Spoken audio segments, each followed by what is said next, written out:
यशस्वी मुख्यमंत्री योगी आदित्यनाथ जी के नेतृत्व में आज उत्तर प्रदेश निवेश वाला प्रदेश बना है। बहन बेटियां सड़कों पर नहीं चल पाती थी, सुरक्षित थीं। अपने अपने घरों में लोग असुरक्षित महसूस करते थे।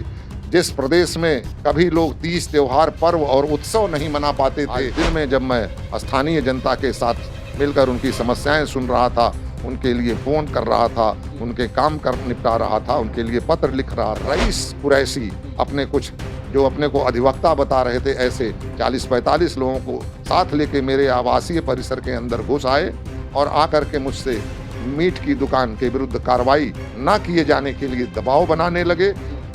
बात करते करते अचानक वो लोग आक्रामक हो गए, मेरे ऊपर हमलावर हो गए। नमस्कार, मैं अर्जुन सिंह और आप देख रहे हैं live TV express news channel. अभी हमारी मौजूदगी है लखनऊ की पूर्वी विधानसभा के विधायक जी हैं, इनसे हम बातचीत करेंगे। आज इनके साथ कुछ लोगों द्वारा अभद्रता करने का प्रयास किया गया, तो क्या कुछ विधायक जी घटनाक्रम था? जी, घटनाक्रम पर मैं बाद में आऊँगा, लेकिन आपके माध्यम से मैं ये कहना चाहूँगा कि भारतीय जनता पार्टी निरंतर जनता के बीच में रहने वाली पार्टी है, जनता के सुख दुख के सरोकारों से जुड़ी हुई पार्टी है। और जब से मुझे इस क्षेत्र की देवतुल्य जनता ने अपना जनप्रतिनिधि चुना है और उत्तर प्रदेश में जब से लोकप्रिय प्रजावत्सल यशस्वी मुख्यमंत्री योगी आदित्यनाथ जी की सरकार है, आप सभी ने देखा होगा कि जो उत्तर प्रदेश कभी भ्रष्टाचार, भाई भतीजावाद और तुष्टीकरण और वोट बैंक की ओछी राजनीति और माफिया के आतंक से ग्रस्त था, जो माफिया के आतंक से त्रस्त था, आज उस उत्तर प्रदेश का वातावरण बदला है। यशस्वी मुख्यमंत्री योगी आदित्यनाथ जी के नेतृत्व में आज उत्तर प्रदेश निवेश वाला प्रदेश बना है। आज पूरे देश में कहीं भी उत्तर प्रदेश का नाम लीजिए, लोगों के चेहरे पर चमक आ जाती है। आज उत्तर प्रदेश मुख्यमंत्री योगी आदित्यनाथ जी महाराज के नेतृत्व में उत्तर प्रदेश ने जो सुशासन, विकास, गरीब कल्याण, अंत्योदय का मॉडल पेश किया है, उसकी पूरे देश में नहीं पूरे विश्व में चर्चा है। जिस उत्तर प्रदेश में कभी उपद्रव प्रदेश के नाम से जाना जाता था, आज वह उस उत्तर प्रदेश में उपद्रव की जगह उत्सव होते हैं, माफिया की जगह यहाँ महोत्सव मनाए जाते हैं। जिस उत्तर प्रदेश में आपने 2017 के पहले देखा होगा, बहन बेटियां सड़कों पर नहीं चल पाती थी, सुरक्षित थीं। अपने अपने घरों में लोग असुरक्षित महसूस करते थे। जिस प्रदेश में कभी लोग तीज त्योहार, पर्व और उत्सव नहीं मना पाते थे, कोई भी तीज त्योहार आता था पूरे प्रदेश में कर्फ्यू लग जाया करता था, आम जनजीवन त्रस्त हो जाया करता था, आम लोग जनजीवन की गतिविधियां ठहर जाया करती थी। आज उत्तर प्रदेश में अमन चैन का वातावरण है, लोग खुशहाली के वातावरण में सबके चेहरे पर मुस्कान लाने का सरकार का प्रयास है। जिस लखनऊ के लोकप्रिय सांसद, देश के यशस्वी रक्षा मंत्री राजनाथ सिंह जी ने अपने कार्यकाल में एक अभूतपूर्व लखनऊ का विकास करके, विकास की गंगा बहा करके, एक लखनऊ के सांसद होने के नाते एक सांसद का जो अपने संसदीय निर्वाचन क्षेत्र के प्रति आदर्श कर्तव्य बोध होता है, उसका सर्वश्रेष्ठ उदाहरण प्रस्तुत करते हुए आज आम अवस्थापना संबंधी समस्त सुख सुविधाएं इस लखनऊ में, आधुनिक लखनऊ में उपलब्ध हैं। आज राजनाथ सिंह जी के प्रयासों से जो शहर की बढ़ती हुई आबादी और बढ़ते हुए वाहनों की संख्या के कारण पूरे शहर का आवागमन बाधित हो गया था, जो कभी आज इस देश के यशस्वी रक्षा मंत्री जी के प्रयासों से लखनऊ में फ्लाईओवर्स, एलिवेटेड रोड, अंडरपास और वेंडिंग जोन का जाल बिछाकर उन्होंने यातायात को सुगम बनाने का काम किया है। लेकिन अफसोस की बात है कि वहीं चंद लोग ऐसे हैं जिनसे यह लखनऊ का विकास देखा नहीं जा रहा है।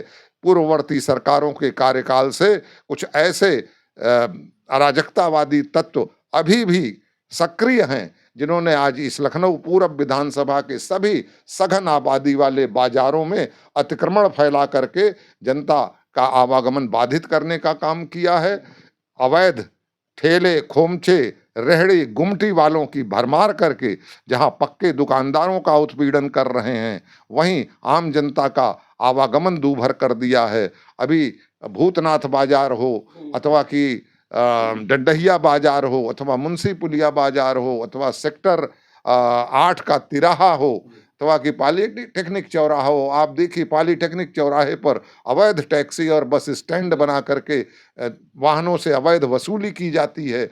सेक्टर 8 तिराहे पर सुषमा हॉस्पिटल से लेकर के और पुलिस चौकी तक लगभग 500 मीटर से भी ज़्यादा दूरी में एक चौड़े नाले को, जो मुख्य ड्रेनेज सिस्टम है, उसको ढक करके उसके ऊपर अस्थायी दुकान बना करके सैकड़ों की संख्या में दुकान बना दी गई हैं और उनसे वहाँ के स्थानीय नागरिक त्रस्त हैं। वह लोग अपनी शिकायतें लेकर के आते हैं कि इन दुकानों के कारण ना तो नाले की सफाई हो पा रही है और इन दुकानों ने पूरी सड़क घेर लिया है। इनके आने जाने वाले ग्राहकों ने अपनी गाड़ियां खड़ी करके सड़क पर आना जाना लोगों का दूभर कर रखा है। मुंशी पुलिया बाजार के पास सेक्टर 12 में लगातार शिकायतें आ रही थी कि वहाँ एक शिव विहार कल्याण आवास समिति है, वहाँ करीब 150 मकान हैं, वहाँ के निवासी बड़ी संख्या में पुरुष, स्त्री, बच्चे, बुजुर्ग सब हमारे पास कई बार आए यह शिकायत लेके कि कॉलोनी के प्रवेश द्वार पर ही मोहम्मद हनीफ कुरैशी नाम के व्यक्ति ने 2 मीट की दुकानें खोल रखी हैं, जिन पर दिन दहाड़े सड़कों पर खुलेआम मुर्गे और बकरे काटे जा रहे हैं। उनका खून सड़क पर बह रहा है। उनसे होने वाली गंदगी और दुर्गंध, फैल रही दुर्गंध के कारण लोगों का सांस लेना दूभर हो गया है, सड़क पर चलना मुश्किल हो गया है। अभी पिछले दिनों जब विधानसभा सत्र चल रहा था, वहाँ के निवासी बड़ी संख्या में कई बार मुझसे मिलने आए। मैंने उनकी तकलीफ देखकर उन्हें आश्वासन दिया था कि किसी अवकाश के दिन मैं आपके क्षेत्र में आकर स्थलीय निरीक्षण करूंगा। कल दिनांक 8 मार्च को विभागीय अधिकारियों के साथ जब मैं वहां मौके पर स्थलीय निरीक्षण के लिए पहुंचा तो मैंने देखा कि वहां मीट की दुकानों पर खुलेआम बकरे काटे जा रहे हैं, खून बह रहा है, गंदगी फैल रही है। वहीं बगल में एक यादव जी ने सीमेंट का गोदाम बना रखा है, जिन पर दिन रात सड़कें, उसी खुली सड़क पर उनकी ट्रकें आकर के अनलोड होती हैं, सीमेंट उतरता है, फिर सीमेंट लोड होता है, उनकी बिक्री होती है। सीमेंट से उड़ने वाली डस्ट से वातावरण में प्रदूषण फैल रहा है। तो इस प्रकार से एक दारू का ठेका भी वहीं पर बगल में है, जहां पर कि उपद्रवी कुछ मुझे दिखाई भी दिए वहां मौके पर, और बड़ी संख्या में वहां उपस्थित कॉलोनी वासियों ने और सभी अधिकारियों ने भी वो दृश्य देखा कि किस प्रकार से वहां गंदगी, अराजकता का वातावरण है और वातावरण में कितना प्रदूषण फैला हुआ है। मैंने वहीं तत्काल अधिकारियों से अवैध कार्य करने वाले जो इस प्रकार के लोग हैं, जो नियमों का उल्लंघन करके खुलेआम लोगों के स्वास्थ्य के लिए खतरा बने हुए हैं, उन लोगों के विरुद्ध कार्रवाई करने के निर्देश दिए थे।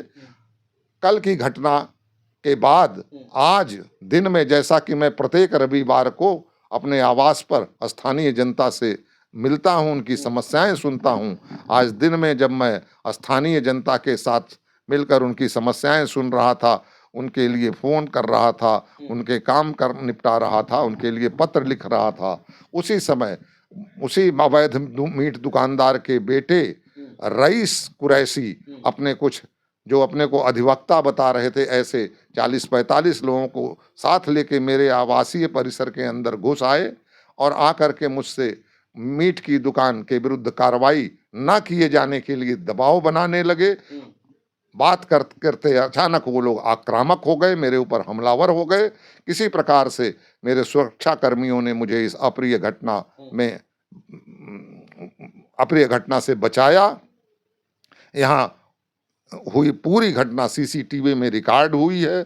एक एक व्यक्ति का चेहरा उसमें दिखाई दे रहा है। उसमें से कई व्यक्ति को यहाँ उपस्थित लोगों ने चिन्हित किया, उनको पहचाना भी है। तो इस प्रकार से जो एक जनप्रतिनिधि को उसके जनहित के कार्यों को करने में अवरोध उत्पन्न करने का प्रयास हो गया है, आवासीय परिसर में घुसकर हमलावर होकर के मेरे ऊपर आक्रामक होने की कोशिश की गई है, वह सर्वथा निंदनीय है घटना। और मैं प्रशासन से मांग करूंगा कि ऐसे तत्वों के खिलाफ कठोर कार्रवाई की। कोई शिकायत वगैरह आपने की है, FIR वगैरह नहीं, सब घटना प्रशासन के संज्ञान में है और जहां उचित अवसर पे आने पर मैं सब बात बहुत माननीय धन्यवाद। मुख्यमंत्री जी के संज्ञान में डालूंगा। ठीक है, बहुत बहुत धन्यवाद आप हमसे बात करने के लिए। तो देखा कि क्या आज का घटनाक्रम रहा है, कुछ लोग आके उपद्रव करने की कोशिश कर रहे थे, इनके साथ अभद्रता करने की कोशिश कर रहे थे। वहीं प्रशासन की एकदम सतर्कता देखते हुए इस घटनाक्रम को वहीं रोका गया। और भी तमाम ऐसी खबरों को देखने के लिए आप हमारे साथ बने रहें। तब तक के लिए नमस्कार, मिलते हैं किसी और खबर में।